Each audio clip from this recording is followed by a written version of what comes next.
the recording? Ready to go. All right, thank you. Welcome, everyone, and thanks so much for joining us today for our session, You Can't Pour from an Empty Cup, Daily Mindfulness Practices for Workplace Wellbeing Professionals. I'm Anne Bradford, and I'm with the Institute for Wellbeing in Law. And this is an event it's part of Wellbeing Week After Party, which is an event of the Institute for Wellbeing in Law and sponsored by the Professional Development Consortium. Most of the sessions this week for the after party focus on organizational themes and call attention to causes of stress that can harm mental health. But this session is different. We're kicking off the week's activities with a focus on all of you who are working so hard to support the well-being of so many others, and you might sometimes neglect your own well-being. So as the title of the program says, you can't pour from an empty cup, so it's important to focus on yourselves as well. And we do have some reason to believe that this is an area that's in need of greater attention. We at the Institute, we're in the middle of a study on burnout and engagement in the legal profession. And the survey closes at the end of the month, but we peeked at the data a few weeks ago. And what we found is that over 50% of staff in the legal profession met the cutoff for burnout. So that's a pretty, eye-catching number. And we really hope you're able to take some helpful tips from today's session, along with a general encouragement to really take care of yourselves. So with that, I'm delighted to introduce our speaker, Jordan Hamilton. Jordan is a former professional basketball player and is now a doctoral student in organizational psychology at Claremont Graduate University, where I am a doctoral student as well. He also works as a high performance coach and specializes in mindfulness strategies. And he's already started working with law firms and has gotten really high reviews from the folks at Big Read Drinker Biddle. So Jordan, I'll turn it over to you. Thank you, Anne, and welcome everyone. Thank you for joining today's session. As Anne mentioned, the title of the session, You Can't Pour from an Empty Cup. And I think it's particularly relevant for this group and for all of you who work with others and do so much to improve the well-being and the work experience of your colleagues. A couple things before we get going. There'll be opportunities to participate throughout the session, and I'll encourage you to do so in the chat. We'll have time for questions at the end when we can unmute ourselves and have a discussion. But I really encourage your engagement as we begin to practice some of these exercises to provide feedback. It's not only helpful for you, but helpful to hear others' responses as well. And the goal of this session really is to provide a variety of different tools that you can use throughout the day, quick, easy, effective. You don't need to even leave your desk or take a 15 or 30-minute walk. These are designed to be things that take less than 5 minutes and can provide a reset, an opportunity to refocus, to refill your energy so that you can move forward. And a quick note on some statistics here. So within the theme of not being able to pour from an empty cup, 75% of mental health professionals see burnout as a threat to this profession. This is based on a 2012 study. And then within that, 63% of mental health and well-being professionals know a colleague who they would consider to be impaired by the way of burnout. So as much as we would like to think we can pour from an empty cup, I think the research is beginning to show that is not the case. And I know I took a hit from this as well as I came to this realization. And if you're familiar with this adage of not being able to pour from an empty cup, you may know that the following phrase is take care of yourself. And that sounds great, but we have some excuses, and feel free to enter into the chat you can raise your hand or send an emoticon if any of these sound familiar, but here's some common excuses. I don't have time. It's not that bad. Other people have it worse. If you have some others that you use, people need me, right? This idea that we need to provide for others. Just a few more weeks and I can take a break. These are all different ways we use to avoid taking time to care for ourselves in order to being able to care for others. And that just reiterates that this session, yes, thank you, Johanna. A few more weeks definitely turns into a few months. We just keep pushing it back, and it sends us deeper and deeper into burnout, which it's a place that leaves us less likely to be able to recover. The further down we go, the more burnt out we are, the harder it is to get back to an even level. And this session is about you. So again, thank you for joining, and thank yourself at this time for taking time out of your day to really care for yourself, because it's something that is really important, and I hope that you're able to get some benefits from this session. So again, what you can expect, some tools for well-being and performance, those two are interrelated. So a lot of these, what I'll be pulling from mindfulness strategies, as well as positive psychology, and also some sports psychology that can be effective tools to help improve well-being and performance throughout the day, opportunities to practice, and I'll explain some rationale behind these as well. And before we dive into that, this is me. I'll give you a little bit of background. Prior to entering the PhD program and beginning a consulting practice, I played basketball. And it was during my basketball career that I really became interested in mindfulness and positive psychology, and understanding how I work and how I can improve my well-being and performance. And it was my experience in dealing with anxiety, really, as an athlete, and depression that led me to inspired this curiosity to understand how and what I can do to improve my overall state of being able to reduce the anxiety so I can perform near or at my capacity.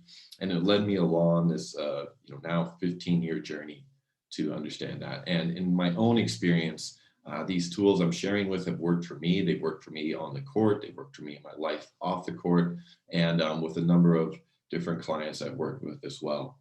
So I want to provide a little context here. And what I found is that all of these different domains and pulling from these different pools of resources and tools really lead up to one thing, which is this idea of being present. And the more present we are in our day-to-day life, the more we're able to keep that cup filled.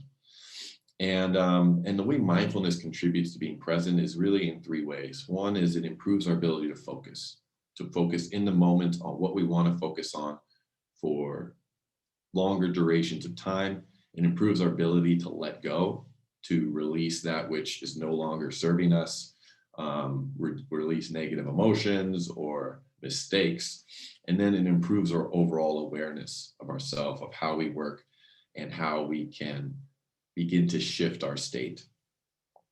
So what I'd like you to do, because present is this sort of abstract word, it's a little woo-woo, but let's bring it down into something tangible. So when you think of a time when you were present, perhaps this was in conversations with others, it could be in a moment where you're at work, where you felt you were performing really well.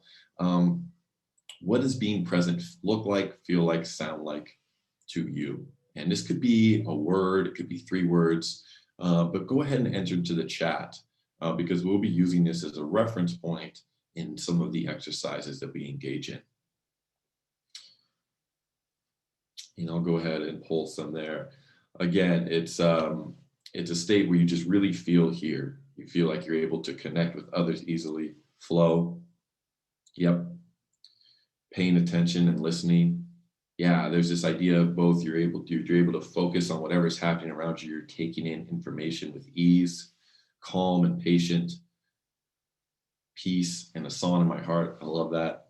Feeling myself in my body. Yes. Being present in your body is a huge part of mindfulness practices, and we'll be getting into some of that today. Noticing where I am physically and mentally. That sense of noticing, being aware of your surroundings, of where you are currently, where your feet are. Oh, wow, that's a great segue and foreshadowing of what's to come. Awesome. So thank you all for sharing and keeping in mind what are some of the sensations or indicators that you are present, because those are important reference points to be aware of throughout the day, knowing where am I here or am I somewhere else. So we'll talk a little bit about mindfulness. And mindfulness has been increasingly popular over the past 2 decades, both in the field of research and then in application and practice, and rightfully so. Mindfulness practices have shown to reduce stress, anxiety, depressive-related symptoms, while improving interpersonal relationships, self-efficacy, and cognitive performance. And we'll talk a little bit about some of the neuroscience research as well in a minute. But I'll give you a brief definition here, which is commonly used: a moment-to-moment awareness of one's experience without judgment. And there's a metaphor I really like too that I think better depicts what mindfulness actually is. So imagine a river, and that river represents your thoughts, your emotions, all the sensations and external stimuli that you're experiencing at any given moment. And most of the time, we are in that river. We're being swept and taken wherever it may go. The goal of mindfulness is to move from within the river to the bank and watch that flow of water pass by. And inevitably in this practice, we'll find ourselves back in the river, back on the bank, back in the river, back on the bank. And that's okay. That's what the practice is all about. Each time you find yourself in the river and you pull back out, that's a rep, just like you would get one working out. And the more you're able to do that, the more you're able to improve those three skills that we described: increasing your awareness, building your focus, improving letting go. So I think it's important to note that in this journey of a mindfulness practice and practicing mindfulness, that to not judge oneself based on their ability to witness and to watch, because it's easier said than done. A brief note of what mindfulness is not: it's not spacing out, it's not relaxing. Relaxing is a potential side effect of practicing mindfulness. It's not napping, though that may happen. And it's certainly not creating a to-do list, though it can be enticing to do. And I think there's one of the most interesting research streams, in my opinion, is neuroscience and some of the neuroimaging that's been done recently. And what we've been finding is that those who consistent practicers of meditation and mindfulness actually increase their neuroplasticity. They actually create more gray matter in their brain. And there's greater activation of the prefrontal cortex, which is involved in higher order thinking. It's also, there's some flow research coming out that shows that those who are in flow have a higher activated prefrontal cortex as well, and improved cognition. So that's all to say that the research shows that mindfulness is really beneficial both for well-being and performance. And to give you a little bit of a roadmap of where we're headed today. So we're going to break down the day into 3 areas. We're going to talk about what we can do before work, some practices to establish a focused foundation for the day, during work, letting go of detrimental distractions, and after work, allowing yourself to take stock and recharge. So as we move into before work, this is the period of the time when everywhere from you wake up to where you sit down at your desk or head into the office. And I'd love to hear some different feedback and ideas here of what is one action that you take in the morning to prepare for your day. And I really encourage you to enter this in the chat, because this is a great opportunity to also crowdsource ideas from other people. Drink coffee. Yes, I also participate in that. Meditate. Awesome. Coffee and stretch. Use my SAD lamp. Have fruit. Peloton, run and walk. Yes, exercise, getting outside. I like that ritual of breathing deeply while your tea brews. Awesome. Walk my dog, journal. Wow, you all are already engaging in these behaviors to set your day up. And this is really, from the context of in athletics, there's a huge promotion in sports psychology to develop a game day ritual, something that you do every day in order to build that habit and set the tone for how you want to follow through your rest of your day. There's a lot of research about the morning routine being really essential to well-being and performance. So we're going to do two things here. And the first is starting with stillness. So there's a number of ways this can be done, right? We're going to do a mindfulness practice, but breathing deeply while your tea is brewing, journaling, all these ways where you can slow down and be present, even if it's only for 5 minutes, can really help set the tone for the day. There's one of the worst things you can do is wake up and immediately check your email. And what that is like, it would be starting your car on a cold day and immediately slamming on the gas, right? Your car hasn't had opportunity to warm up, just like your mind hasn't. So the more you can begin to ease into your day, even if that means waking up 5 to 15 minutes earlier, is worth it in the long run to reduce some of the overactivation of the adrenal glands and creating this fast pace before you're ready to go. So we're going to do a brief practice, and this is really just designed to get us in our bodies, right? We wake up in the morning, we've been sleeping. It's a way to quickly bring us back into our body. And someone mentioned in presence, being aware of your feet. And so that's where we're going to start here. So what I'll invite you to do is go ahead and find yourself in a comfortable seated position. Our legs are going to be forming a 90-degree angle with the ground, feet firmly planted on the floor. We're going to go ahead and take our palms. You can either place them face up or face down on your knees, whatever feels most comfortable for you. We're going to have our spine straight, slightly off the back of our chair. And imagine a string gently pulling you up in the air, really elongating that spine. What I'll have you do now is I invite you to gently close your eyes and bring your attention inward. I'm going to start by taking 3 breaths together. And these breaths, we're going to be inhaling for 3 seconds, holding briefly at the top, and then exhaling for another 3. So when you're ready, your next exhale, go ahead and breathe in for 1, 2, 3, hold, and exhale, 3, 2, 1. Breathing in again for 1, 2, 3, hold, and exhaling 3, 2, 1. One more breath, breathing in for 1, 2, 3, hold, exhaling 3, 2, 1. Now allowing your breath to return to its natural state. And allow your attention to drift down to your feet. Noticing the connection between your feet and the floor. Feeling the sensation of your feet sinking down deeper into the ground.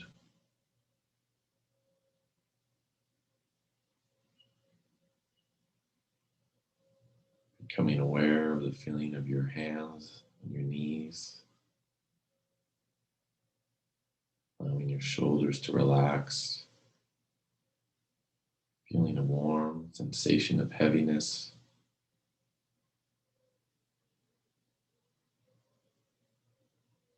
Noticing the feeling of your glutes and the seat of your chair.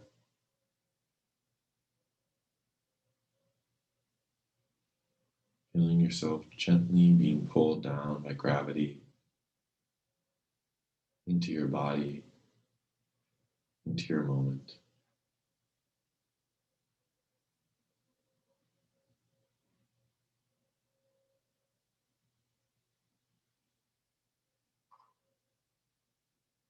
Just taking a moment to appreciate the sensations in your body.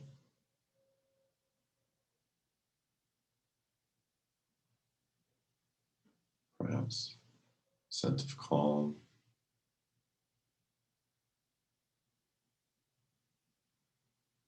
Allowing any thoughts to rise and fall. find any distractions, returning to the sensation of your feet on the floor.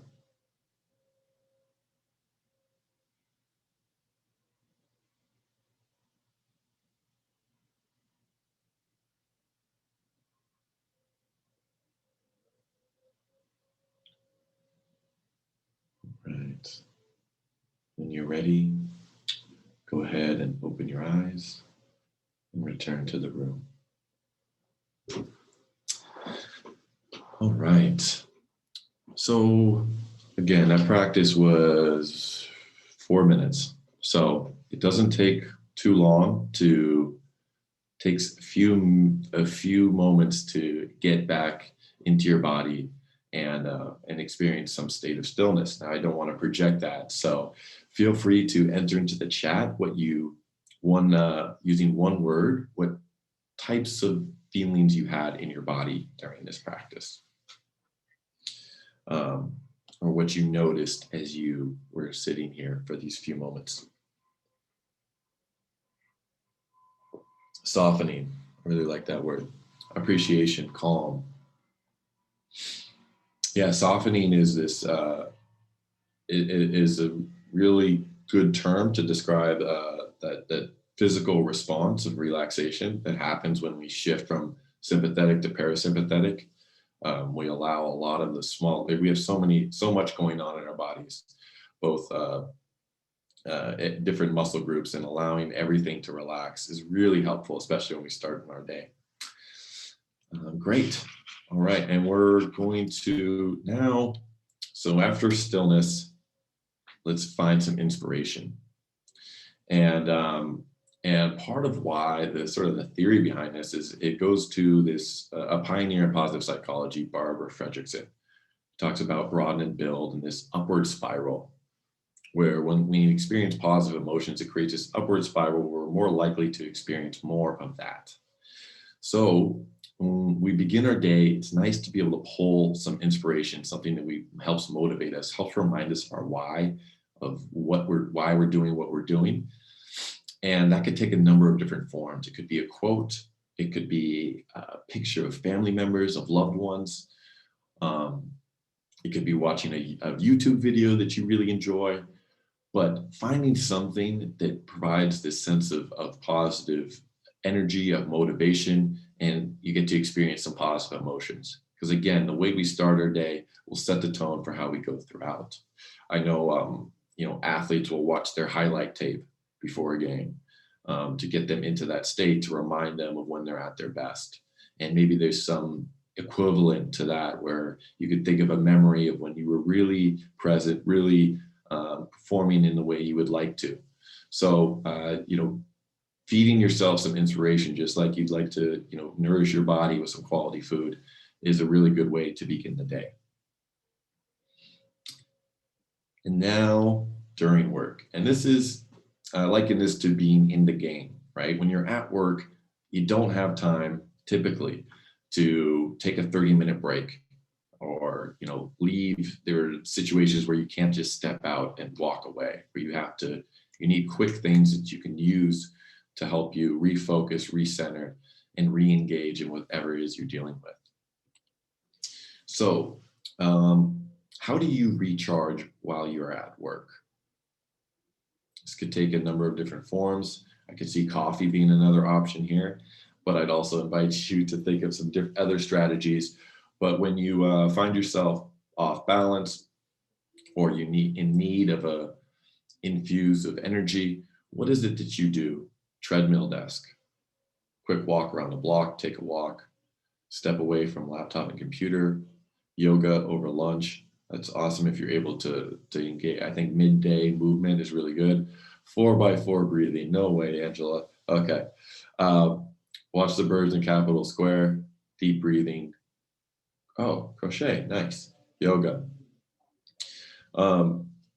These are all awesome activities, and I chat with a colleague. Yeah, to any way we can, engage in different things to separate ourselves from work is a great way to recharge. Pet my dogs. I love that. So Angela mentioned 4x4 breathing. And that's actually what we're going to do now. My husband funny memes. I love it. And so this is a really simple breathing technique that you can do anywhere at any time. And it's based on this idea that we have become accustomed to taking really shallow breaths where we're not engaging our diaphragm. And because of that, we're not really we spend a lot of our day in this activated state that is not healthy for in the long term or the short term, where we are not able to get the full circulation we need. And it shuts off some of our higher order thinking and our cognitive capacity. We're actually supposed to, or ideally, taking 5 breaths per minute, and most people don't. So this box breathing or 4x4 breathing is a good way to help reset our nervous system and provide a more relaxed state so that we're able to do so. So it's really simple. It's a 4-second inhale, 4-second hold, 4-second exhale, and then 4-second hold at the bottom. And I'm going to guide us through this. We're going to just take 5 breaths here. And I'll do my best to accurately count 4. But you're welcome to just follow along with me. So once again, finding yourself in a comfortable position, you go ahead, and I recommend just kind of moving side to side, maybe stretching your arms out, opening up that rib cage. And when you're ready, your next exhale, going to inhale for 1, 2, 3, 4, hold, 1, 2, 3, 4, exhale, 1, 2, 3, 4, hold, 1, 2, 3, 4, inhale, 1, 2, 3, 4, hold, 1, 2, 3, 4, exhale, 1, 2, 3, 4, hold, 1, 2, 3, 4, inhale, 1, 2, 3, 4, hold, 1, 2, 3, 4, exhale, 1, 2, 3, 4, hold, 1, 2, 3, 4. One more breath. Inhale, 1, 2, 3, 4, hold, 1, 2, 3, 4, exhale, 1, 2, 3, 4, hold, 1, 2, 3, 4. Take a big inhale in, hold briefly at the top, and exhale out. Allow your breathing to return to its natural state. The 4x4 breathing, this is sort of the baseline, the starting point. It can be, especially when someone's guiding it, it can be somewhat challenging. But the goal here is to start at 4 and then eventually continue to build up, right? To 5 to 6. And what I like about this exercise is it's something you can use at any time. You don't even need to announce it or change any of your behaviors. You just can have a reminder in your phone. And it's a really effective, useful tool to help you relax in the moment, especially when you find yourself in an activated state of some sort, whether that's through frustration, agitation, anger, or anxiety. It's a good way to get a quick dose of a quick reset. And the next is having a mantra. And this is a mantra, an affirmation. It's sort of your go. I like to think of it as a Swiss Army knife. It's something you can use for a number of different reasons and a number of different occasions. But it's a phrase that you repeat to yourself to help remind you of who you are, why you're doing what you're doing, and what inspires you. and it's something that can get you back in the moment. It's something that in positive psychology we talk about positive self-talk, which helps improve self-efficacy. It improves our ability to manage our emotions, emotional regulation. And in sports, it's something that's commonly used. I know a lot of athletes will write down on their shoes a phrase or reminder that helps get them into the zone in a sense. So what we're going to do here is well, first of all, does anyone have a mantra or phrase that they use currently? We'll throw that out there. Another opportunity to crowdsource. And I think it's a little different than positive affirmations. Positive affirmations, a lot of times I see, there might be quotes on the wall, and that's great. But how often are you speaking them to yourself? Because not only the frequency in which you repeat these phrases to yourself, but the way in which you do it. Do you do it with conviction? Do you do it with a sense of focus and intentionality? All of these contribute to the overall effectiveness of these statements to help change our internal state when we want to. I have one that I use, be here now, just a reminder to be in the present. I use it when I find myself distracted or frustrated. If I need a sense of energy, I'll use that as well. And what I'll have you do is, if you have one, go ahead and use that now. If not, we're going to go with be here now. And all we're going to do is, as you can see, a lot of what we're doing here brings it back to the breath. Breath is a huge part of mindfulness. But I think the breath is a good anchor and a good way to get into a rhythm and alter our states here. Laugh and enjoy more. I love that. So, Claudia, for you, on our inhale, we're going to speak laugh and enjoy more.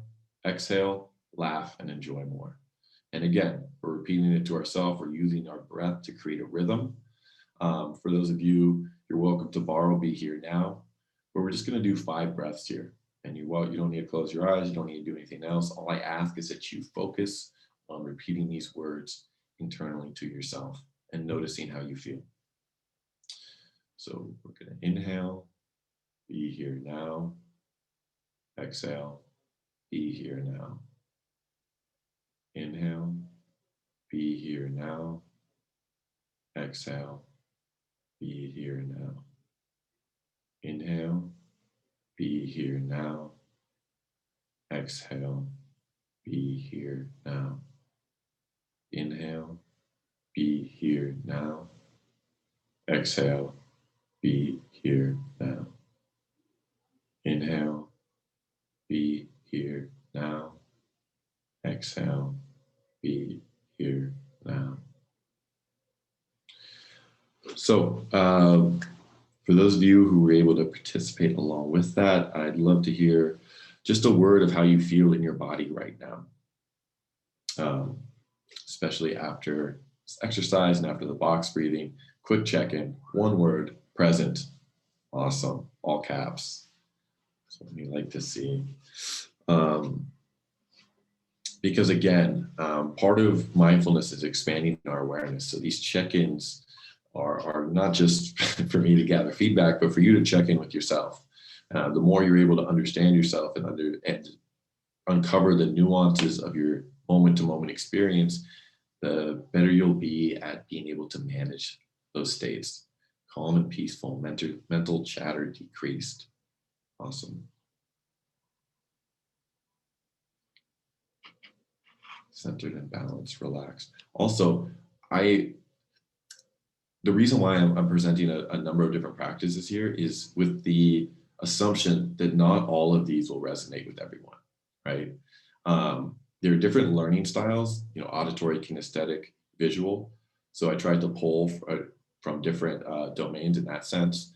So if you don't feel anything, that is welcome feedback, and that's good to know for yourself and for others. So no pressure to provide positive reinforcement to any of these. Still in the river, love it. Good. That's what it's so helpful to understand that and just to be able to recognize that. And there are different ways in which we can all get out of the river. So maybe some of these more activated ones and engaged activities we'll be doing here in a moment will help do that. And that leads us right into move. I made move bigger because it's so important. And I know a lot of you is ways to re-engage throughout the day related to some sort of movement, whether that's walking, yoga, Peloton, different ways in which we can move. And I have a prediction that based on the work, how all the remote work that's been going on, people have had the opportunity to move more at different times throughout the day. And that's going to be something that's going to carry over and in some way need to be incorporated as we head back into the office, because it's, I think we tended to you either work out before work or you after work. But when we're working remotely, we have some freedom to be able to move throughout the day, even if that's just going for a walk around the block. So I think that that's something that we want to just be considerate of and know how you operate and what's been working for you in the past. And this is a really short movement that's designed to be able to do anywhere. So it's a cross crawl. The reason why this is great is because it helps the communication between both hemispheres of our brain. So if you're finding yourself either, operating more right brain or left brain, this can be a good way to balance it out. And it's a really simple cross crawl, There's two ways to do it. One is standing. So if you're able to stand, I recommend this. Let's see if I can do this without pulling out my headphones. Oh, okay, we can. Okay. So cross crawl. Simple. Right leg up, left arm up. Right arm, left leg. Right leg, left arm. And we're just going to do this for 30 seconds.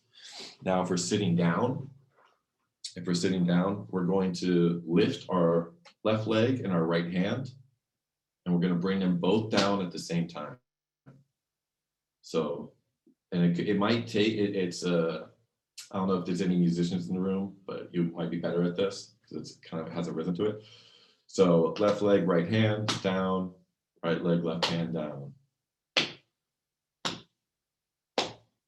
30 seconds, start now. Good. And it's really, really simple, but it's, if you notice, children crawl, right? It's mimicking that movement. And one of the reasons why they do it is it's incredibly good for the developmental side of our brain. So it's a good way to reset, kind of gets the blood moving. And if you don't have time to go or do yoga or take a walk, it can be a good way to just get the blood flowing and reset the mind, provide some movement. Okay. And then we have the flush technique.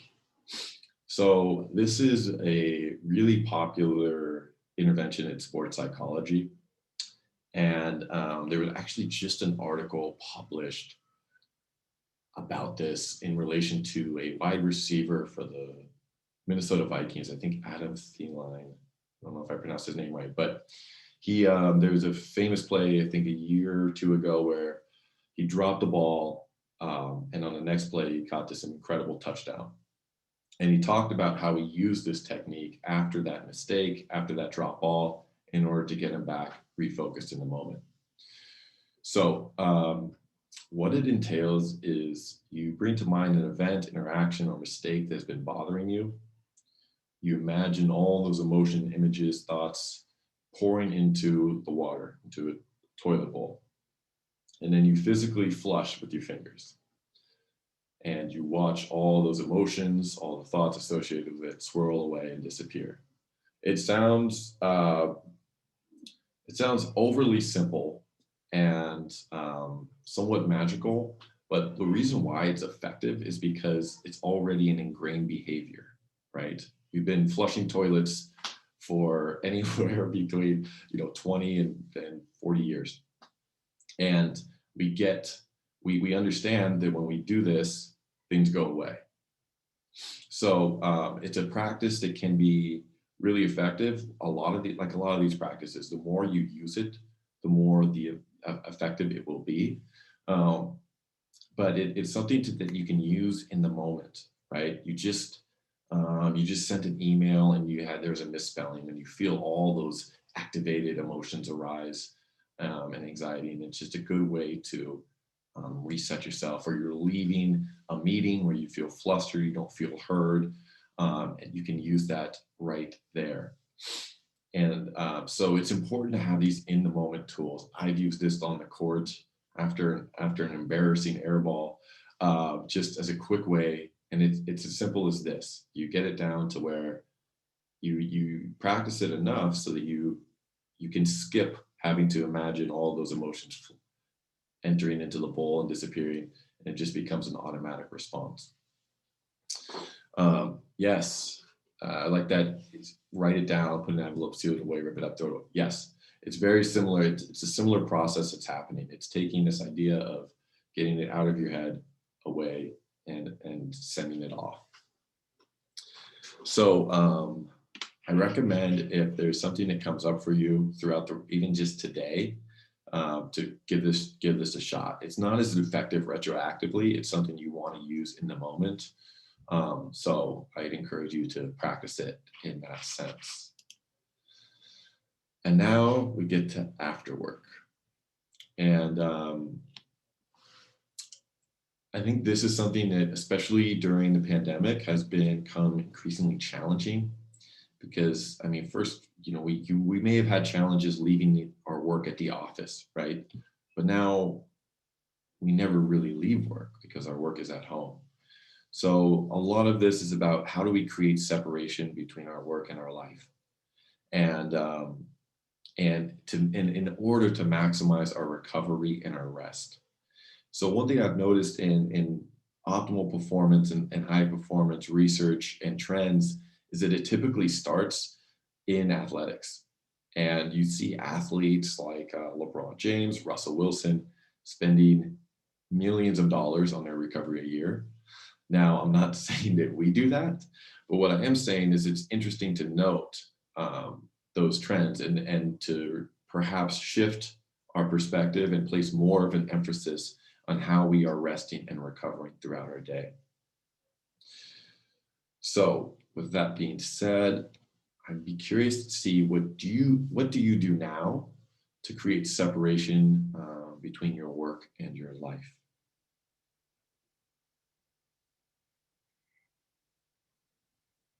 Are there any actions you take, or ways in which you reframe in your mind? Change rooms? Good. Yeah, changing the setting.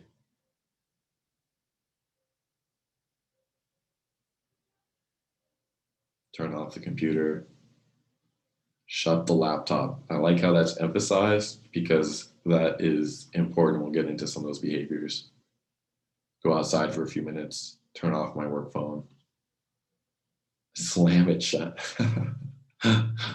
Emphasis. And yeah, that's good. Create a transition by going for a walk, except struggling with it. Yeah. Yeah, it's not easy. And especially working remotely.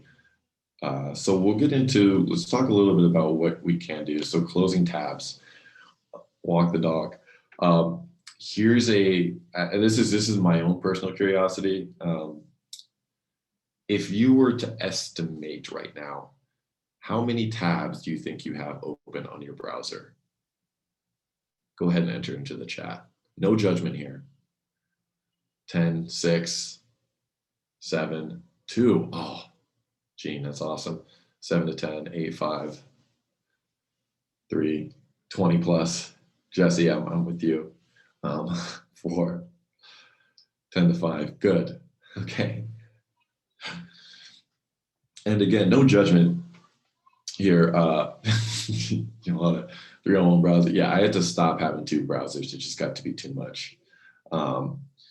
Imagine that your brain is your web browser, and each night you go to bed without closing your tabs. So you have 15 different sites containing an untold amount of data and information that are constantly running and uploading. How well would you expect to sleep, to be able to rest and recover with all of that information being processed simultaneously? I would assume not all that well. So this closing tabs idea is based on how can we create some behaviors that help us separate ourselves from the workday. And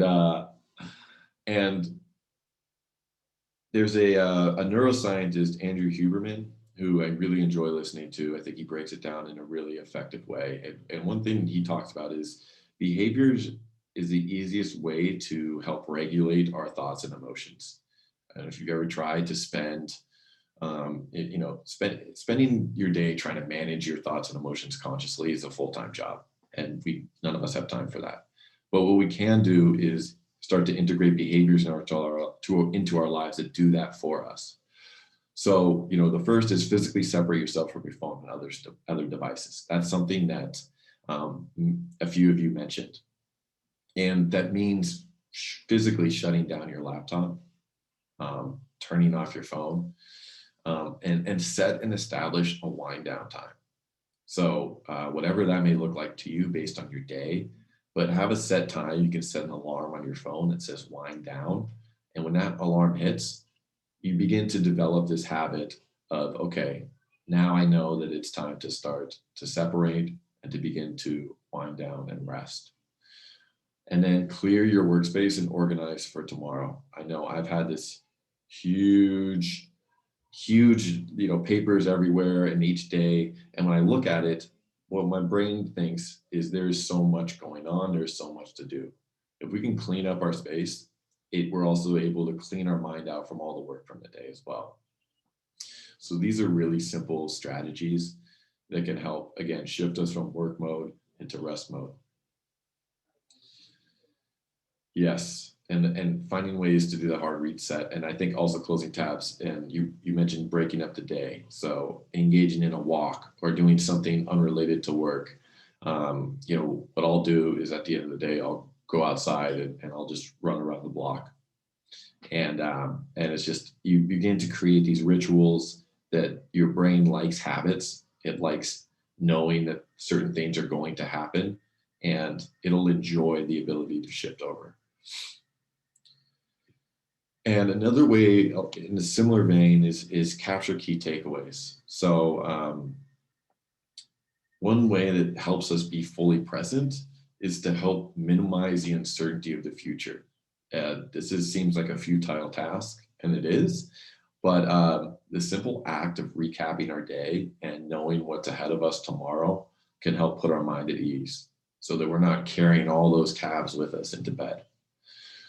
So writing down 1 to 3 key takeaways from the day, and one of those being a positive event that occurred in your day, being able to start to shift your mind to identify the positive things that are going on in your life, and then creating a to-do list for tomorrow. Cal Newport is the author of Deep Work. It's a really, really interesting book. Talks extensively about the value of clear planning and prioritization that frees up our cognitive space and increases our creative capacities and our ability to focus. So these are a few ways we can use or interject behaviors to separate work and our life. I'll talk a little bit about rest here in a moment. But as a brief summary, so we have before work, starting with stillness, taking in inspiration. We did the box breathing, move, resetting, the flush technique, and then after work, closing our tabs and capturing those key takeaways. And I wanted to touch on some other tools. Again, movement, I can't emphasize it enough. There's a number of different types in which we can engage in. Cardiovascular, whether that's a run, a walk, a Peloton ride, cycling, any way you can get your heart rate up, blood flowing, that does wonders for the immune system. It does wonders for circulation, overall health, as well as our mind. It improves our cognitive function. I know a lot of, and our creativity. You can take an idea or a problem, you can work out for an hour, and you might find that you come back to it with a new vantage point, a new perspective. And I think the same could be said, with stretching. There's a word softening that I think was really good. It allows us to reset and help take in more information, making us malleable and just feel better in our bodies. When we feel better in our bodies, it's easier to be present. It's easier to show up for ourselves and for others. Cold exposure, this one is becoming more popular, and there's more research happening now on it. But it's a 2 to 5 minute cold shower in the morning. Why I really like it is because it's a really effective way to uh, engage our stress response. It's unpleasant. I'm not going to say it's anything other than it can be brutal. But there's two things that happen. One is the water's cold, you don't want to get in, but you choose to do it anyway. That's a win, right? That's a win. And now you're doing something you don't want to do. When you're in the water, the initial response is to begin this rapid breathing because your body enters this fight or flight response. Now, if you're able to shift your breathing and breathe deeply in that state, you're able to retrain your sympathetic response. And if you can find in that instance of fight or flight to bring yourself back into a relaxed state, it improves your overall stress response, not just for cold water, but through other times when stress arises. And then there's quality connections. I know some of you mentioned that talking to a colleague, whether you're at work or engaged or being with family, and I think we've all realized how valuable relationships are during this time and how important they are to our overall well-being and sense of self. So, it's making sure that's a priority to set aside time to connect with loved ones. It's the number one predictor of longevity, quality of relationships. And then cultivating a sense of meaning and purpose. I know a few weeks ago, participated in a meaning and purpose webinar, and there's this idea of where we can apply meaning and purpose to our life. Job crafting is one way in which we can do so, where we can start to reframe and derive the meaning from our job and the value that it provides in relation to our purpose. It really just improves our overall motivation. It improves our sense of well-being in our day-to-day experience and reminds us of our why we're doing what we're doing. And then time in nature. I don't think this can be emphasized enough, but and it looks different for all of us as we're dispersed differently over the country and globe, but finding times to get outside. There's this concept of forest bathing, which I find to be a hilarious name. But there's some research into forest bathing, which is simply being outside in nature. But a number of benefits where it improves our sense of self-esteem, reduces stress, anxiety, and it feels good. It feels good. It provides that reset. I think Lori mentioned there's, we all benefit from a hard reset. And, it doesn't need to be, again, a long period of time, but if you can squeeze in an hour a week, it'll provide a really nice reset. And then rest. And rest is, there's a couple things I just want to touch on here. We could do a whole talk on rest. But in order to sleep, any way you can minimize screen time, 2 hours before bed is great. If that's really hard to do on your phone, you can adjust the setting to adjust the lighting to gray lighting, which limits the blue light exposure, which has been shown to affect the quality of our sleep. And then creating that wind down time. I think stretching and some light movement before bed, having a light meal 2 hours before sleep, all of these contribute to the quality of our sleep, which allows us to recover, to learn, and to be able to show up the next day. So to wrap things up, find what works for you. There were so many great ideas in the chat here, and I recommend even just scrolling back and taking note of some of those. Yes, buy an alarm clock, put your phone in another room. That is a great strategy. It's worth it. It really is. You don't even understand. It's funny because just simply having the phone out of sight provides a sense of understanding and peace of mind. It's hard to quantify, but find what works for you. And what I would suggest is try to implement one of these suggested practices before, during, and after work for 2 weeks, and just see how you feel. I don't expect you, and I don't encourage you to try and do it all at once. But find one that you enjoyed throughout this session and give it a try and just see how you feel. And just as a reminder, all these exercises are designed to get us back to being present. Because when we're present, we feel fulfilled. We're able to operate in the way we'd like to. We show up for others. We're able to listen. We're engaged. And when we're engaged, we don't see that dip in our cup. And, it's important to know that rather than waiting for that month when you can take a break, to start to interject these small breaks throughout your day so that you don't find yourself with an empty cup. You're able to constantly fill as you're pouring out and doing such great work for others. So with that being said, thank you all for participating. I want to open it up for questions. Feel free to unmute yourself if you would like to chime in. I know we covered a lot, and I just really appreciate everyone's participation.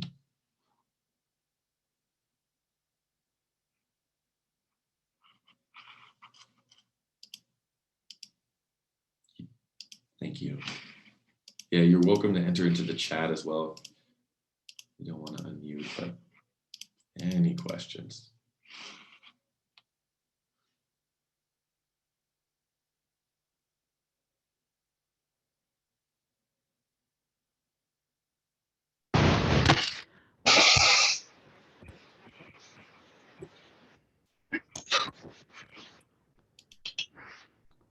Thank you. Jean, I feel like you tried to ask a question, but we couldn't hear you.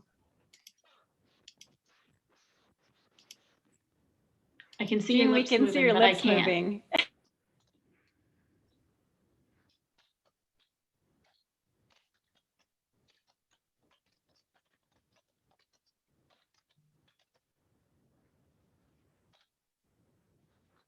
What should the minimum time in the cold shower be, is Jean's question. That's a really good question. 2 minutes. 2 minutes is the minimum. And 2 minutes doesn't sound like a lot, but in the cold shower it can be. But usually around a minute or so, it gets easier. Thank you, Kimberly. And I will note too, if I believe my email has been shared, I can enter it into chat as well. But if you'd like, I didn't get the opportunity to put all of these exercises into a document, but if you would like me to, feel free to email me and I can send you over a summary of these slides that lists out and describes each of these exercises. And Jordan, where your email address is, your bio is on a link. The description of this session on the After Party website has a link to your bio where your email address is, if anyone would like to email you, and you can put it in the chat as well. Okay, great. Should we move to the last slide and Let's wrap her up? Yeah. All right. Thank you so much. Thank you so much, Jordan. So many great new ideas for me to pull myself out of the river, which I live in. So I'm very excited. Thank you so much for joining us. And thank you to everyone who participated today. And this is just the kickoff. This is the first session of a week-long event. There's free webinars every day and free resources on the After Party website. So please check that all out. And please have a well-being packed week this week. Thanks so much for joining us.